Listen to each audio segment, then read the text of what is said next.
Hey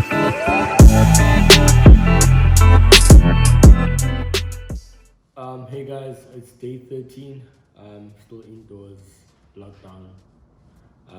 Yeah, we're still trying to encourage each other up, motivate each other up. Back at the channel, getting so much love and great feedback. I'm really, really grateful. And the questions keep pouring in, so please do subscribe on YouTube, connect and comment in the comment sections. And just throw your questions and just send me your questions as well that I'd like to chat about and tackle. If I don't know the answers, we can go find the answers together. So today's question is from Japanese DJ. Japanese, one of the most talented DJs out from Durban. He's part of the InterVarsity festival team. He's doing amazing work. He sent through a question chatting about branding as well as brand alignment. How's it, Sir Vincent? One thing I want to know is like being a DJ and seeing you collaborate and work with brands. One thing I want to know is like how does one go about in terms of working with the brand and having a partnership with certain brands, and what do brands actually look for in order to partner with you? What they call it now, but brand alignment. So I want to know all about that. How do I go about? He's seen how I work with brands. I've seen that I've got a very long history of working with different brands. So he wants to find out how does that happen, what's the process, and how can he then position himself to work with many brands. So this question is a question that's very important, very relevant, and thank you for the question. And a lot of people ask me about this. They're like, yo, as is Blank Canvas, obviously we co-own a communications agency that helps to communicate brands within emerging markets as well as urban markets as well. So if you want to push in a certain brand, we're the ones that basically then come with strategy, content, and plan and roll that out as well, up to execution and reporting. So we've got a very, very, very great experience in terms of working with brands from your financial services, SMGs, and different other industries. So I enjoy that space. It's dear to my heart. I like to see brands impact communities meaningfully. I like to be part of that solution and the thinking that's carried out in the messaging that brands carry to these communities as well. So I love that. But from a personal point of view, I think the most important thing, you need to know your brand first. You need to understand your brand. What is your brand as Japanese? What are the pillars that make up your brand? What does it stand for, your brand? Yeah. So if someone thinks of Japanese, what should they think of? Should they think of music? Should they think of production? Should they think of a DJ that's sociable, a DJ that's a forward thinker? What should they think of? So you need to be very clear in what pillars then define your brands. And once you understand your pillars and your tone of your brand, then you then go out and research the brands that appeal to your brand.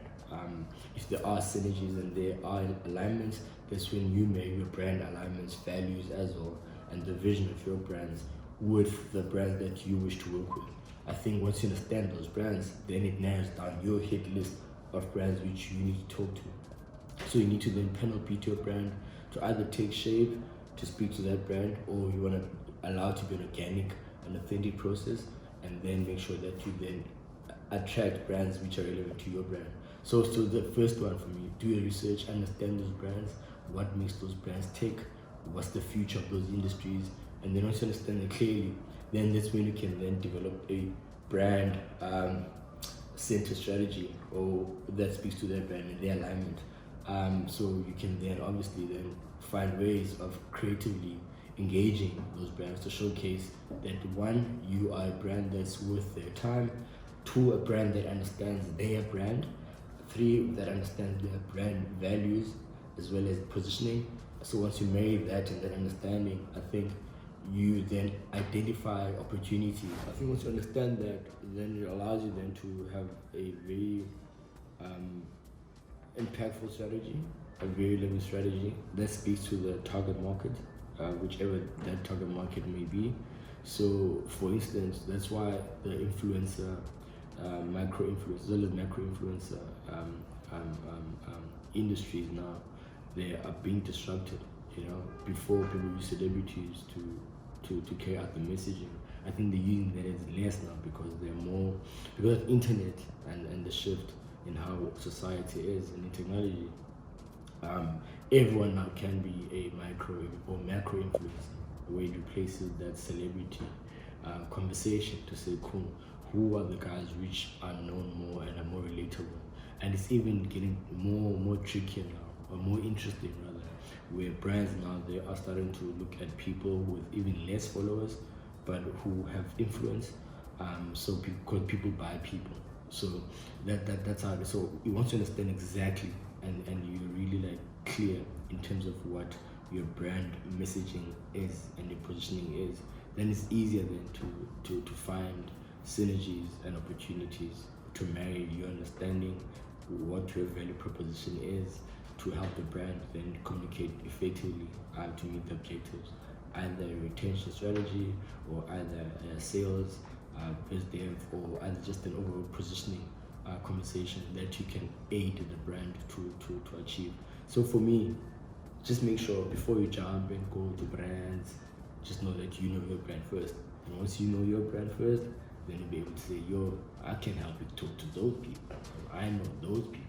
You can't tell me about those people because you understand, and these are the facts, and I'm able to share and report back to you that because of ABC, my brand has allowed your brand to chat to these people, and they love your brand because of our relationship.